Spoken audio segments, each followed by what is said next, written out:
What's up, everybody? We are back with another episode of the Action Network NFL podcast presented by FanDuel, talking some NFC win totals. On this one, I'm your host, Chris Raybon, joined as always by the Prime Minister of Degenerate Nation, Stuck. What's going on, man?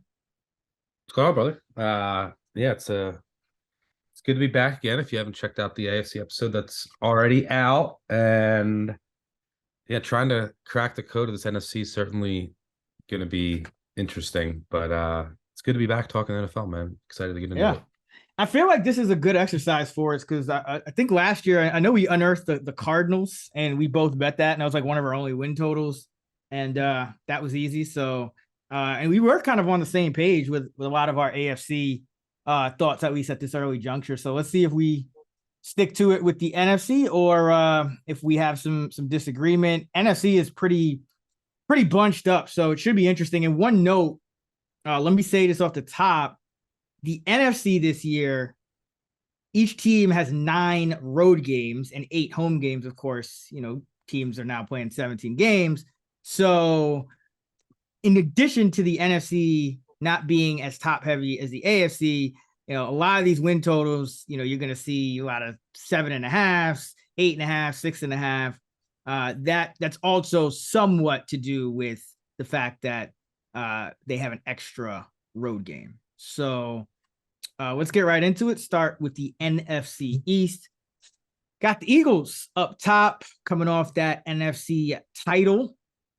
10.5 is the win total, minus 130 juiced to the over. Stuck.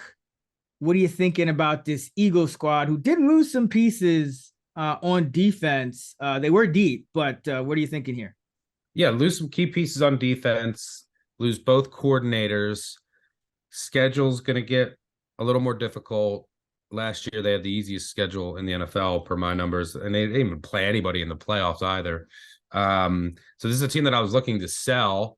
Yeah, you paid Hurts. Hurts had an amazing season. Can he duplicate it? We'll see. We've seen it with guys like Josh Allen. Or Josh Allen, amazing season. Lamar Jackson, amazing season.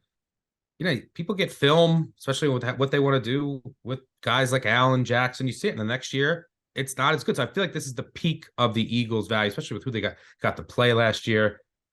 But here's the thing. They still have a really good roster, really good offensive line, really good in the trenches. They still have Hurts, A.J. Brown. It's still a great roster, and they're in the NFC. So how do I want to attack them? Because like the Giants, I was all about the Giants last year, betting their win total over. But they obviously overperformed a bit, won a lot of close games. It's not like you're going to be buying them low. Maybe you can make an argument for the Cowboys. There's still some holes on that roster. Who knows where McCarthy wants to take them. And then Washington, obviously there's major holes there. Part of me does think that Dable is now. I really hope the Giants address the cornerback situation. I'm curious to get your thoughts if you agreed on them on the Daniel Jones contract, but I still want them to address corner.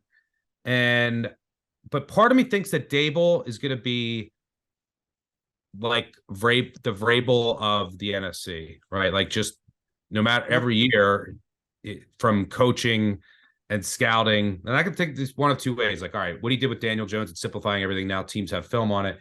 But it just feels to me that he's going to be an excellent head coach that consistently overperforms. And, 6 years from now, we're going to be like Dable's 5-1 to the over in the win total. So, yeah, I want to fade the Eagles. And and I'm not betting win totals this early. Maybe I'll go win total under. But it's difficult in the NFC to fade one of the clear best teams in the conference there's a lot of weak teams in the NFC, relatively speaking. So on my fade radar, but I haven't figured out exactly how I want to do that yet. What are your thoughts? Yeah, this is more of we could talk about the roster and you already kind of hit all those points. I'll just say this, like Jalen Hurts, regular season Jalen Hurts, I don't think he's going to be a dude I want to fade for the foreseeable future, honestly. Like, I just think this dude is a winner. Like I just think he's going to continue. Like he was just so on point all year. I I mean, in thought, the Super Bowl, he was ridiculous. yeah, Man. and I know there was like a couple of games where he had like a down stretch, and maybe there's some injuries to do with it. They kept playing the same teams over and over again. So, but just from my vantage point, I think the Eagles are. It's kind of like it, the talent isn't the same arm wise in terms of Burrow, Jalen Hurts, but there's something just about that. Like Jalen Hurts has it, and the roster is good enough. And they still got Sirianni, who they love, and he's a weird guy, but the team seems to love his swag. So I think the Eagles are going to be fine in the regular season, but obviously, it's going to be tough getting back, to the Super Bowl. We saw that with a team like the Bengals, who, surprised early in their young quarterbacks tenure. And then, last year, just a heartbreaking loss and couldn't get back. So I don't want to fade to 10.5. I could see them winning, maybe going 10-7 but and they don't have Minshew anymore. So that is, with Jalen Hurts running so much, that could be somewhat of an issue. But overall, I was Mariota hoping, I was looking to fade probably, it, and then I look, I'm not betting win totals this early, yeah. but I'm so expecting to see an 11 or higher. So Mm-hmm. 10.5 makes it Yeah, tough. it's a little sharper. I think it's sharp. Again, I think the angle we're talking now, it's not even 420 yet. You got to go division. You say it every year, right? The same team never wins the NFC East 2 years in a row, going back to what, like 02, 03, something like that, about Yep. 2 decades. So, I mean, it's kind of chalky, but you could go with the Cowboys at plus 170. But I think you got to go right back to the Giants at plus 550. You asked about Daniel Jones. Do I love the contract? No. Do I hate it? No. I do think if you look at the alternatives, I think Daniel Jones, the upside is there because of the running ability, because of what we saw him do at his peak and saw him do, and we still haven't seen him with really great receivers. And we've seen what, how Dable kind of, as he was able to get Josh Allen more weapons, how he kind of progressed in his career. So I think that ultimately it's, a lot of people are probably going to laugh at it from the outside, but it was probably the best move the Giants had available to them at quarterback. Like they could have taken a lot more risks with, not the guarantee of much more upside, or they could have gone with like a higher floor, safer cheaper pocket passer with, just a lower ceiling. So I don't hate it. The Giants win total 8.5. Yeah, I think that's about right. I still think they are kind of around that 500-ish caliber type of team. But if I had they're juiced up to the over at plus 118. If I had to go one way or the other on the Giants, I would actually go over because, as you mentioned, Dable, he's like Vrabel. He just finds ways to give the Giants a competitive advantage. And, now they're finally going to be able to get some of his guys in there, and, they're going to be able to. It's a bad injury luck last year, Yeah, too. exactly. And I think, Thomas, they got some pieces on both sides of the ball where if they can hit on a couple of draft picks, this team is going to be one of those teams. I mean, it was one of those teams you really only the Eagles were really destroying them. Everyone else, you didn't want to face the Giants last year. Like that was just not the team. So yeah, they might still go 0-2 against the Eagles, but overall, I think the Giants are the team with the upside here. And I love what the Cowboys did in this, in the offseason. It wasn't too flashy, but you got Gilmore, you got Brandon Cooks. This Cowboys team has some high upside too. So I think if you're attacking this division, you got to go Cowboys with a hedge on the Giants, or just go Giants. What are your thoughts on the Cowboys, actually? Because the win total is 9.5. It's juiced to the over at minus 144. I know I'm not alone thinking, I like the few moves the team made. I like, but what are your thoughts on Dallas here? Yeah, like well, the one thing that's keeping me, I mean, I don't see any value from a price perspective with them. I'll probably stay away from division futures. If I wanted to fade the Eagles, I agree with you that maybe the way to go is okay, the NFC's wide open. The Eagles are probably at the peak of their value. Look for a long shot to win the Super Bowl in the NFC or just to win the NFC. I Yeah. don't necessarily think it's in this division, but that's probably how I would attack my, or will end up attacking my Eagles fade. So we'll get to the other divisions here shortly. I'm a little worried about the Cowboys still have some questions on the offensive line that I'm a bit worried about, primarily at tackle. Can Tyron Smith stay healthy? We'll see. Interior defensive line, I think they need to address a bit. I'm mainly worried about the coordinator change on offense and like what is that going to do from a philosophy standpoint, and McCarthy coming out and being like, we want to run the ball, and how he's old school guy, how serious was he of that, what does that mean just from a play calling and philosophical standpoint. But yeah, I mean, I think the Cowboys are one of the better teams. They're a step below the Eagles in the NFC, but they're kind of just so public all the time. The Cowboys, Yeah. like, you can't, like, when can you find the Cowboys at like a good enough discount? With a healthy Dak. So yeah, they're kind of just they'll be like a week to week team for me. I probably won't have any exposure anyway. From a futures perspective, I kind of think that they're priced fairly fair. Yeah, I'm just going off, if you believe in the NFC East narrative, if it's not the Eagles, I don't think it's the Commanders. That's the team that I'm not really in on. Their win total is 6.5 at FanDuel. It is juiced to the over at minus 134. I mean, they got Brissett. Sam Howell is there.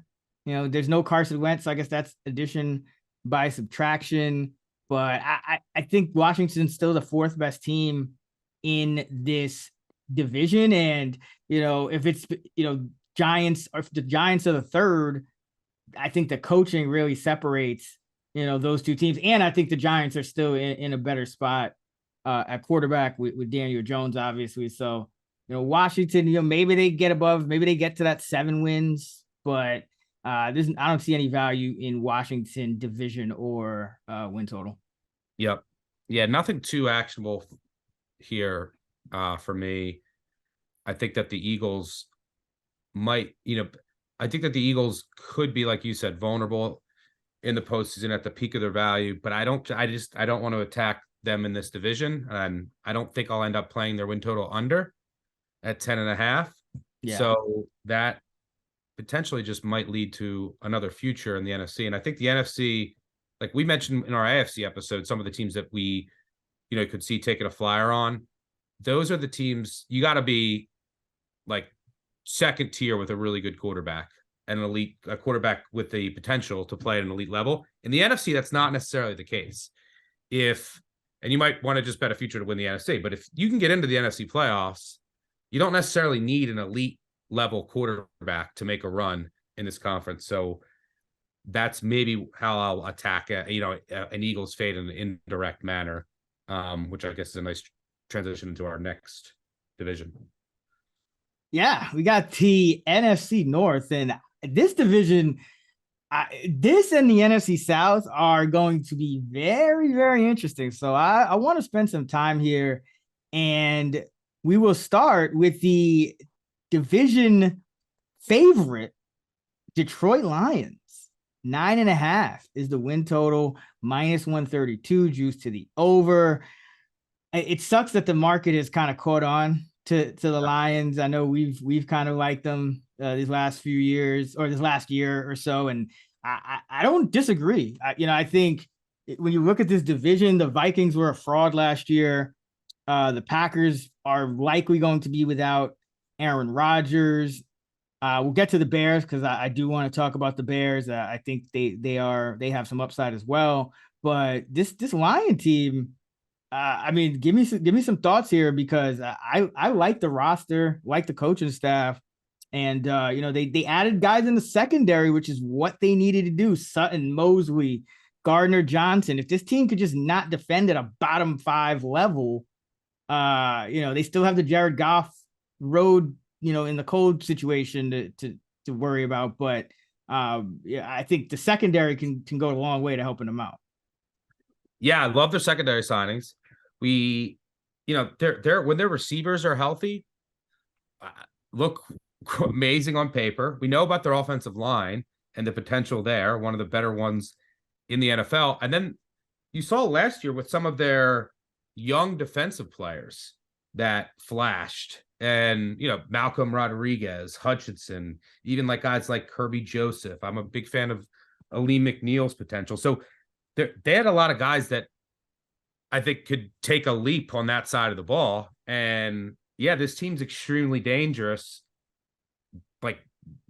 But everyone knows it. They're kind of like priced appropriately. The lines are plus 130 to win the division.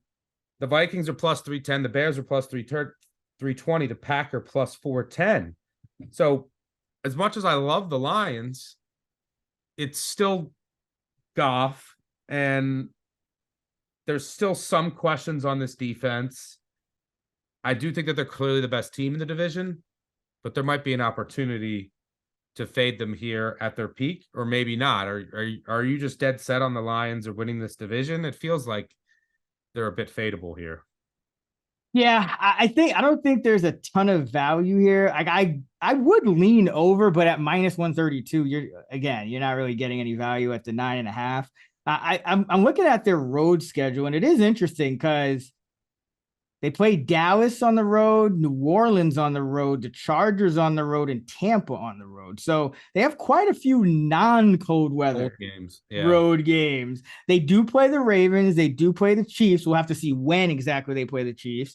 And obviously they're going to play the Packers and Bears, on the road. But, the way this division is, especially if you aren't buying into the Vikings and kind of buying that they were a lot closer to a mediocre, even below average team last year, despite 13 wins, then I think, you have to like the Lions.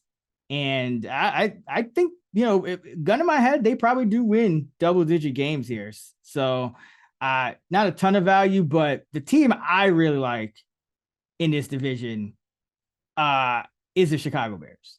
I think the Chicago Bears are criminally undervalued.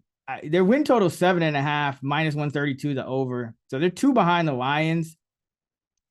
This Bears team, they shored up a lot of their holes in the offseason. Getting DJ Moore at wide receiver. The O-line is improved. The middle of the defense with Edwards and Edmonds. That's 2 top 10 linebackers. Justin Fields, is going to have weapons now, and he's going to be, entering his 3rd year. So I like the Bears. I think the Bears are super undervalued. And I look at their schedule, and their win total 7.5. And even the Lions leading the division, just 9.5 wins. I look at this Bears team. Their home games are against Denver, Carolina, Atlanta, Vegas, and Arizona outside of the division. Now, remember, no one in the division has more than 9.5. Denver is their top home win total at 8.5, and the only one that's even at 500. And then on the other side, on the road, you play Kansas City and New Orleans, the Chargers, and Cleveland. So those are some tough road games, but you also got Tampa Bay, Washington. And again, this division is still, I think, beatable even for the Bears on the road. So I think they could crush their win total. I think they have a much closer shot to win this division than the odds are giving them credit for at plus 320. So, as much as I like the Lions, and I think the Lions are the rightful favorites, I'm actually looking at the Bears as a team that I want to invest in because, and I'm curious to get your thoughts on the Vikings who are at 8.5, but I think the Vikings are a lot closer to their underlying metrics last year. So thoughts on the Bears, thoughts on the Vikes. Yeah, but the like 5 years ago, even 5, 10 years ago, we could have faded the shit out of the Vikings, but Yeah. Now it's 8.5 already. yeah, everyone already knows like they were a fraud and all year, and um, they have major questions on defense. And but I think that they're just pretty much priced appropriately. I do think the Lions are a tad overvalued for the division. I still think the Bears have too many holes in the trenches on both sides of the ball, and on defense. I mean, look, we're talking about a historically bad defense last year that you're not just going to fix right away. And can Fields stay healthy is another question. All of a sudden, then you're down to PJ Walker. If not, I like what the Bears are building and some of their offseason signings. And I mean, I told you before last year, I'm a big fan of Eberflus, but I think that we talked about this in the AFC episode. The Jets are overvalued, and it's already completely priced into the market that Rodgers is going to go there and Rodgers is going to leave. But I think on the other side of the coin, the Packers might be undervalued in this division market. I mean, you could find them plus 420. Yep. And they still have a lot of like Pro Bowl caliber talent on that defense. The offensive line still has a ton of potential if they could stay healthy. And they just know how to develop offensive linemen. We saw the, Watson, they said there's some really good young receivers. If Love could play at a halfway decent level, like they can win this division easily. And I think that we're getting some value on the Packers, who were unlucky in a number of different ways, injuries, turnovers. I talked about that all last year, why I thought the Packers were undervalued. I think that you still have that home field. I think that the Packers are being slept on here for this division. I don't think that they have Super Bowl, run in them, but they could certainly win this division. So I'm actually targeting the Packers. I like it. I think the Packers and the Bears both have value. And again, another 3-4 combination. Bears are plus 320 and Packers are plus 410 for this division. The reason I like the Packers is, like you said, really, you lose Aaron Rodgers, but you still have a lot of quality players. Now, I wish they wouldn't have brought back Joe Barry. That it would have made me feel a lot better if they had, just gone a different direction, because they have a lot of quality players on defense every year, and they seem to underperform every year. Yeah. But still, you got a quality offensive lineman, especially at the tackle position. Christian Watson looks like he's going to be a star. You still got the two-headed running back tandem. You still got Jair. So LaFleur is a good coach. 2 dubs. Yep. Romeo. Yep. Exactly. Romeo. Dobbs. Yeah, exactly. So like the Packers. And then going back to the Bears, you could say, yeah, they still have some holes. And obviously they were a terrible team. I think they were a 3-win team last year. Obviously they still have some holes, but remember, the Bears have the most cap space in the league, and they still have, top 5 draft capital among, all teams when you add up all the value of all their picks. So like this Bears roster is nowhere near done. And in a winnable division like this, I'm definitely not discounting them, because I just think Fields gives them a ton of upside with, even an average roster. So like the Bears, like the Packers, I liked what the little bit we've seen of Jordan Love.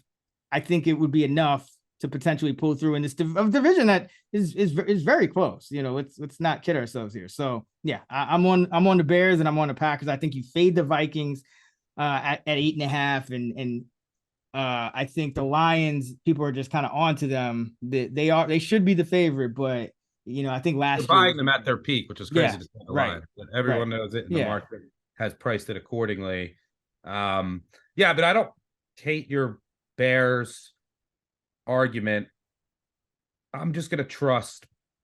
I mean, what breaks comes down to me is I'm getting a better price. Yeah, there you are. I think the Bears are like, I think the Bears are in a better spot than the Packers, though, just because I think we know a little more about Fields at this point, but also like you talk like, yeah, they have so much draft capital and they have cap space, and you can always get sign a veteran or two, in the trenches. That's always doable, but like remember their secondary is very young outside of Jackson, and like those guys could also take a step. Like this Bears team could suddenly be like mostly good players and like a few holes that they only have to that they have like an abundance of cap room and picks to fill. Like I think this what I'm saying with the Bears is, yes, they could be a year away, but they have enough upside just given their circumstances right now to where this team could be a lot better, even like a month from now, like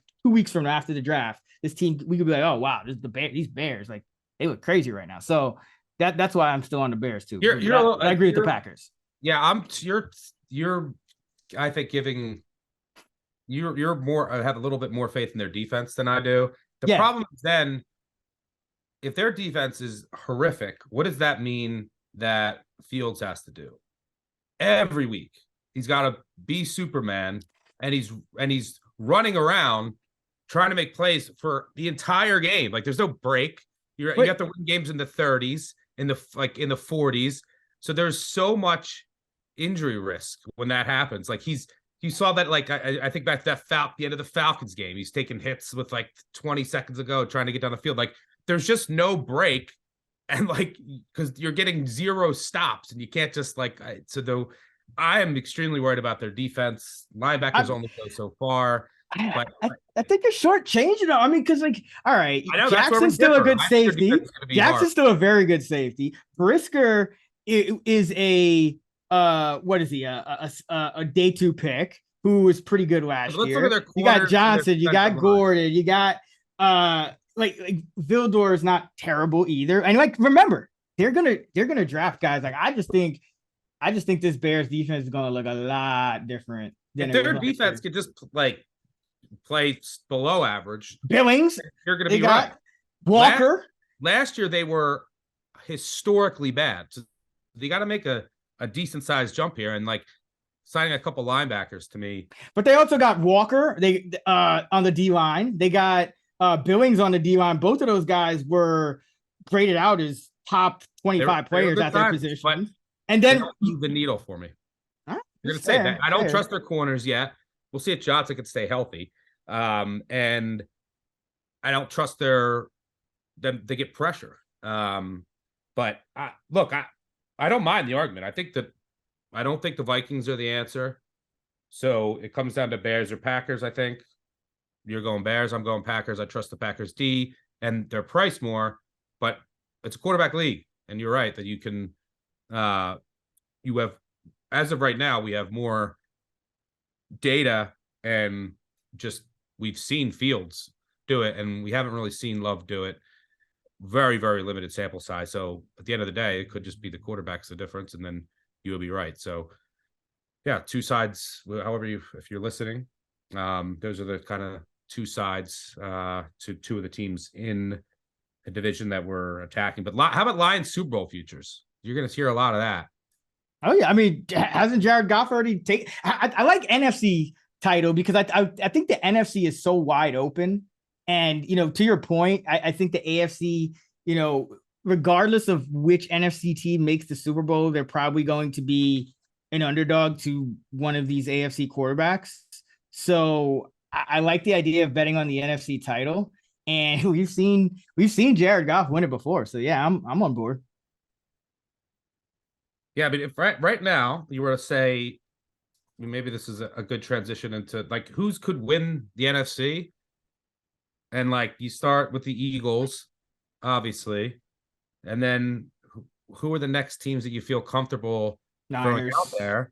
And it's like you'll probably say the Cowboys, Niners, like the Niners, right? Like Lions are there, like they're in that. Oh, they're conversation. Honestly, it's more like which team can't win the NFC? Like the Cardinals, probably the Bucks.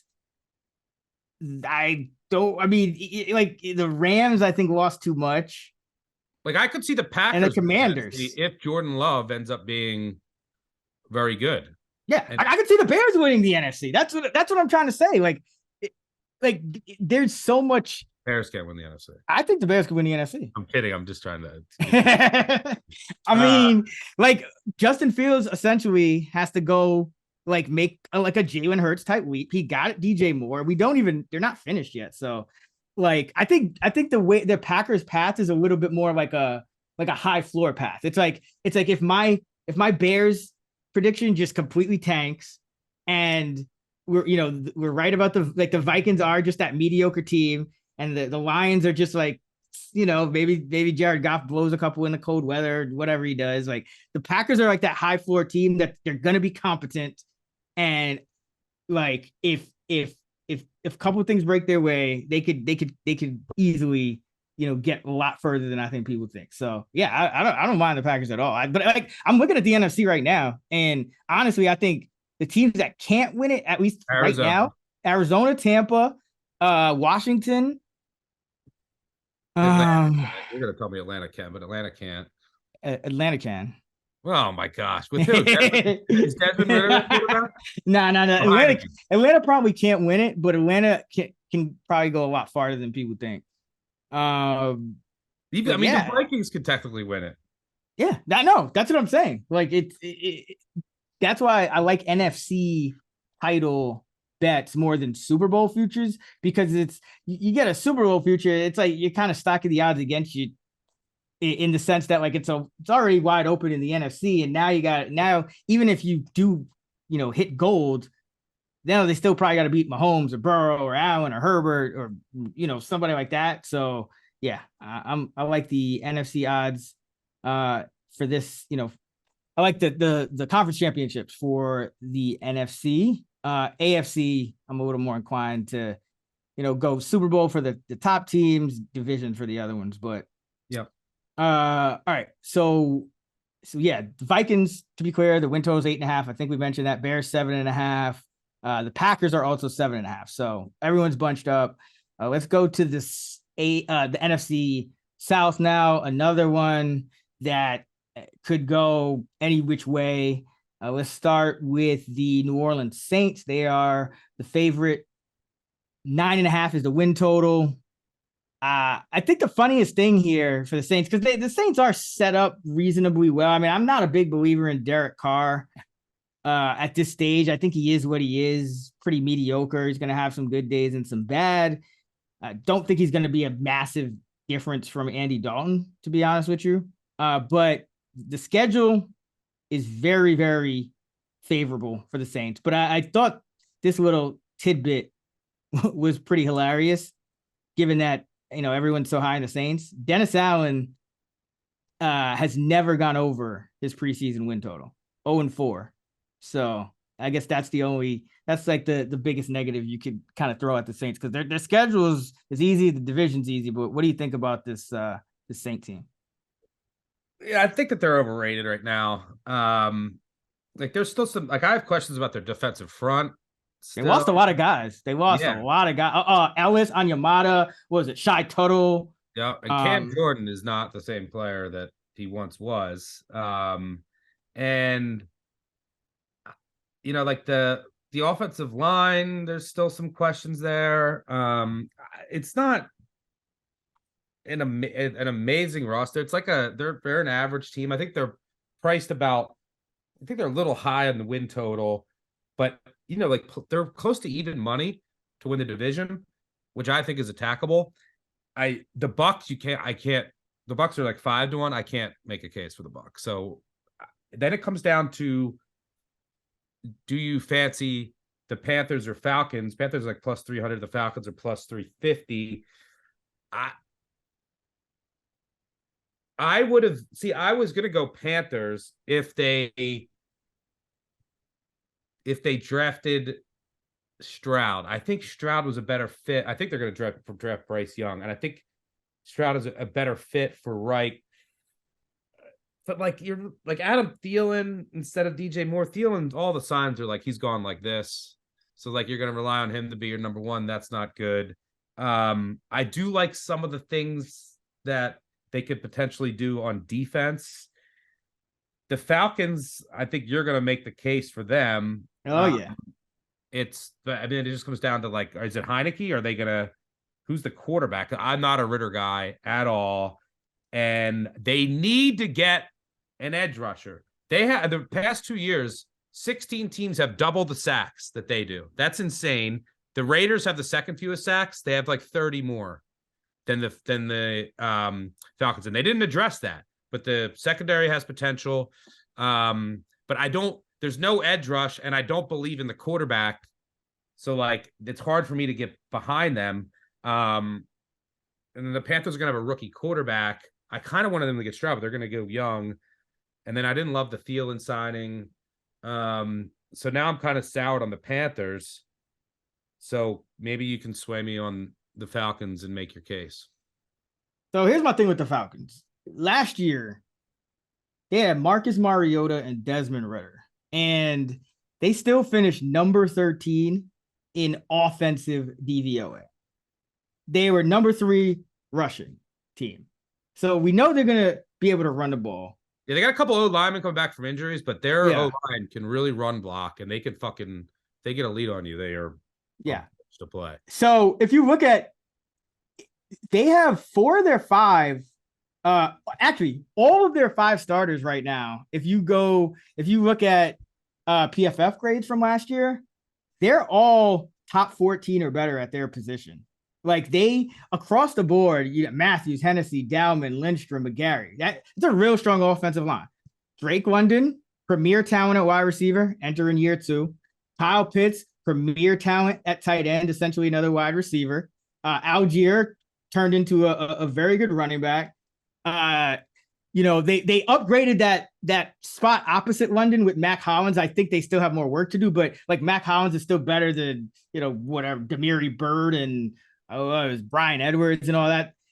So the offense, even if it's just some combination again of Ritter and Heineke, I still think can be an above average offense, because we saw that last year. And Heineke, I think, is better than Ritter and Mariota. So, like that could be worth another couple of spots. And who knows? They could have a top 10 offense. And then on defense, why don't they trade for Lamar, by the way? I don't think that's out of the question. Like I know they keep denying it. They should. Like that makes so much sense for their rushing offense. Yep. And put Lamar in the NFC. So that's another thing. That's something that could happen and more upside to the Falcons. I love what they did in the secondary. Yeah, Jesse Bates. That's big. They Kudo on the cheap. I know he's been a bust, but you got him on the cheap. Yeah, you still have Hayward. You still have Terrell. You already have corners with a ton of potential. And they just need to get, which they should do in the draft. They need to get an edge rush. And they got Calais though. Calais was another nice signing. Solid veteran. Yep. He never drops off. He's just steady production. But they need someone that can get into the backfield off the edge, whether that's you sign a veteran or you get that in the draft. But then you have the Lamar potential. I think you convinced me. I think if the Falcons are the way to go. And I mean, I just think it's another team I just think has a lot of upside because of how they were already solid on offense with such a shitty quarterback situation, and their defense is going to be a lot better. And I even like some of the risky, just flyers they took, like Bud Dupree could be nothing, could get hurt, but there's been times when he's been a good edge rusher himself. So it's like, I'm sold on the Falcons. Last year, now you lost me. I'm just saying, I'm giving you an example of the type of moves they're making. Like he doesn't have to pan out at all, and they'll still be fine. They do need to get a premier edge rusher, but I think they can do that. They have cap space, they have draft capital. I think last year was the Panthers year. Yeah, you have Lamar running that rushing offense. Okay, I think Falcons are the way to go. Panthers are too chalky. Panthers are just too chalky. Like everyone is like, oh, they got the pick, and they were kind of a darling last year. I think last year was betting on the Panthers like we did down the stretch when they were underdogs every week. That was when you wanted them. Now I think they're a little over. You are the Panthers whisperer, so I'm going to. I know I've soured on them recently. I thought I was going to make a case for the Panthers. Didn't. They added a bunch of mediocre talent. Like for example, they lose Foreman, they get Miles Sanders. That's not like a massive compared to how Foreman was playing, not a Yeah, I think massive Sanders upgrade. is overrated You too. lose, And you lose, you the Eagles thought Sanders was overrated too, but you could tell by how them when right. his snap share. Yeah, Boston Scott, right? They lose more and they replace him with Adam Thielen and DJ Chark, and not really an upgrade there. Even if you go 2 for 1, you know, Huddle was pretty average for the Saints last year. Deshaun Williams on the edge was below average. Von Bell is decent, but you know, overall, they made a lot of moves, but they didn't get like massively better. You know, even especially the way Darnold was playing, Andy Dalton. I mean, he's probably not going to beat that by a ton. You know, it's just like they're gonna get a rookie quarterback, and if they hit, then they could blow it out the water. It's a weak division, but I just don't think they did. They don't impress me, and Frank Reich to me is just a very mediocre coach as well. So yeah. I think Falcons are the way to go. Bucks are going to stink. Yeah, Bucks 6.5 is their win total. Falcons and Panthers at 7.5. You said plus 300 and plus 350. So I like those Falcons odds for the division as well. Okay. The West, you got the Niners up top, 11.5 is the win total, minus 150 to the under. So more like 11, little over 11-1. What do you think about the Niners here? Purdy avoids Tommy John. They add Hargraves. They add Oliver. They lose. Who did they lose? They lost a couple of guys on D as well, but they lose McGlinchey and Brunskill, and then they lose Alshire and Ebukam on D, but and Garoppolo obviously. So I don't know. What do you think of San Francisco? 11.5. I mean, that's up there. Yeah, they're like minus 170 to win the division. The problem is they're in the NFC, and then they're in a division where you have the Rams and the Cardinals, and the Rams are going to be bad. I mean, maybe you're buying the Rams and McVay at a low point. Maybe you can make that case. I like some of the moves that Seattle has made. Still need to go out and get just like bigger on the interior defensive line. But I think last year was probably as good as it's going to get for that roster with Geno Smith. And I mean, so it's very difficult for me to fade the Niners here from a division standpoint. I'm not betting them to win the division. I think that their win total might be a tad high, but yeah, this division is giving me trouble right now. The only thing that I do know is now there's some winnable games on the schedule, but Arizona is basically in rebuild mode and they don't care. This is a long-term thing. Also, all the talk is Kyler Murray. We just want him to be fully healthy. Probably we want him 100% before he comes back. So he might not be back until week 9, 10. And then who knows?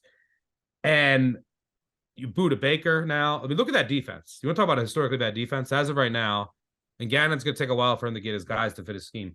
But Budda Baker's now requesting a trade. I'm assuming they should. They should do that. They should trade him. Hopkins, I assume, is going to get traded. Watt retired. Look at this defensive roster. The Arizona defensive roster. They lost their most reliable corner. Their other corner's always hurt. It is bare bones on its defense. And they're going to be really bad. And they know it. And they don't really care. It's kind of just like a tanking year. So I don't mind going under on Arizona, whatever it is at 5.5. 5.5 for Arizona. Yep. Yeah, I think that this is going to be the team with the fewest wins in the NFL, even though they're in the NFC and they're in this division. I think they're going to be bad, and I think they're only going to get worse from between now and then. By the time the season starts, they're just going to try to get younger. They're going to try to stockpile picks. But I think Baker's gone. I don't think Hopkins is going to be around. I think Murray's going to be out longer than the market assumes. So I'm just really low in Arizona here. I know it's a super low number in the NFC when you have and there's winnable games in the schedule because you're in the NFC. But I think they'll end up with 4 or 5 max. So don't mind that under. I think the Niners are a little overvalued, but I don't exactly know how I want to attack them other than okay, you got the Niners and Eagles at the top here.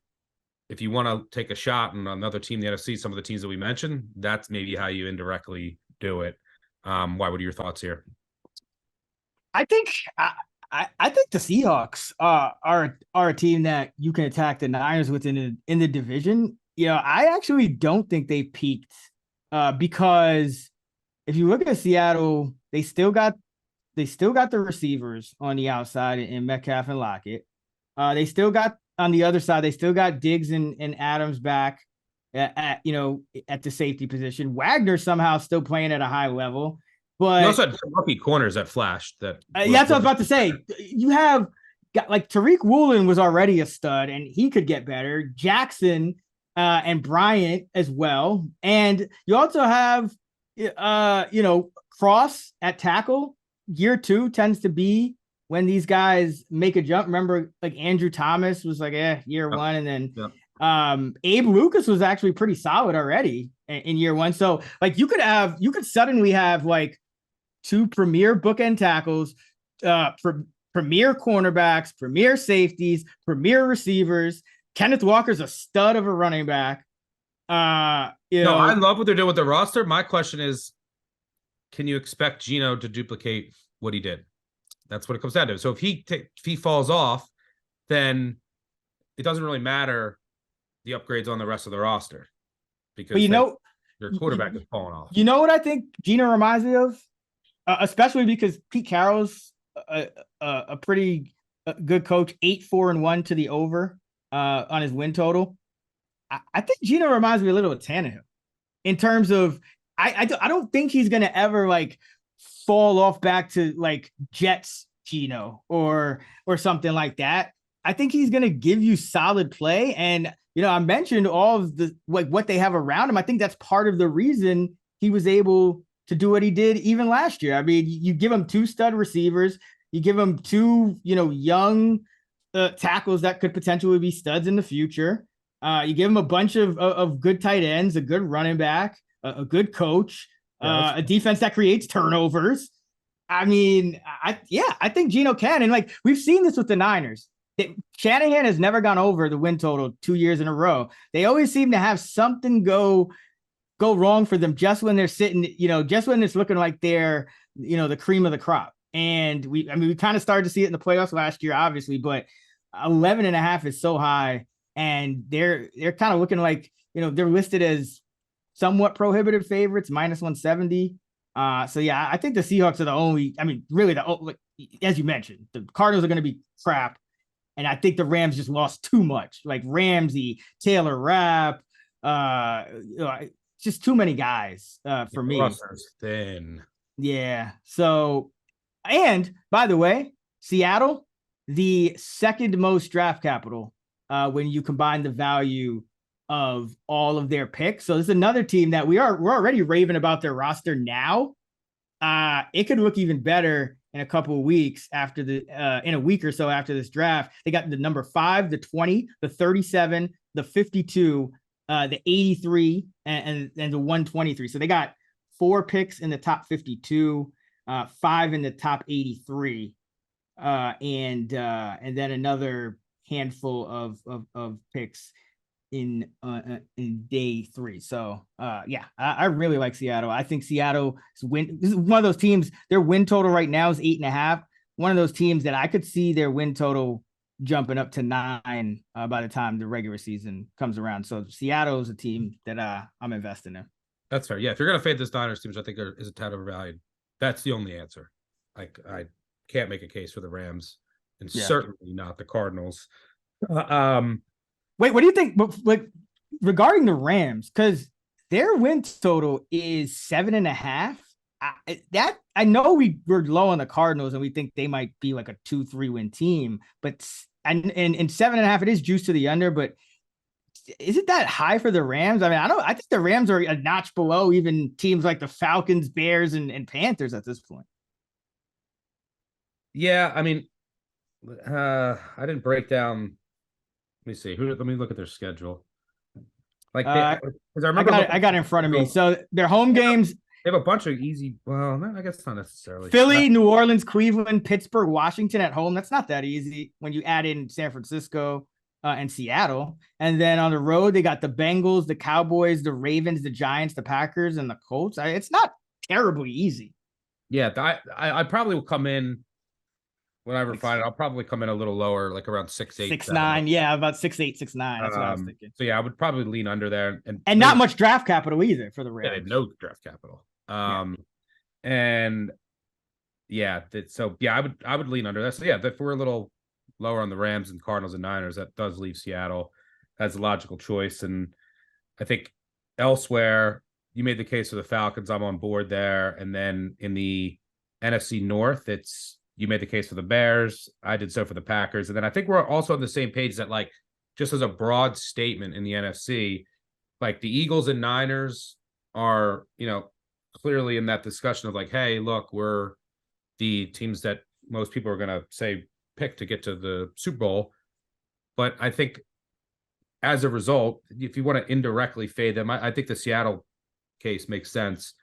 But I think just in the NFC, outside of those bottom feeders, if you really like a team, if you think they're also going to hit in the draft, if you like what they did in the offseason, and take a shot.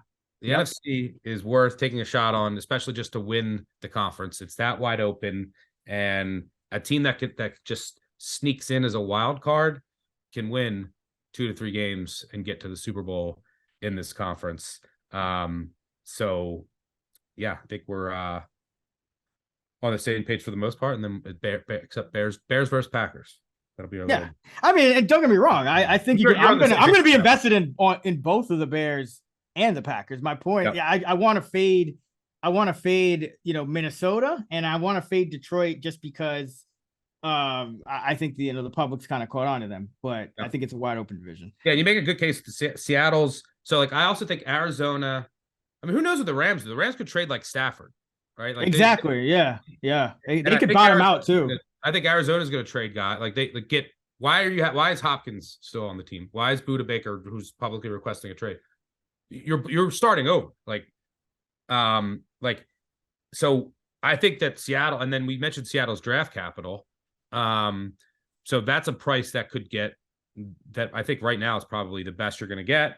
And then the same thing with the Falcons. The Falcons also have the potential, like, looming out there of Lamar Jackson or a big quarterback move. And we like what they did in a lot of other places. And yeah, even with Heineke, I think that their rush-based offense and the Saints are a little overvalued. So yeah, I think a lot of the same page with the NFC. And then of course, later this summer, we will have more in-depth NFL betting stuff as always, once we have the schedules and post-draft and free agency and all that good stuff. But this was nice to wet the beak, and I have some division futures I'm going to go place tonight.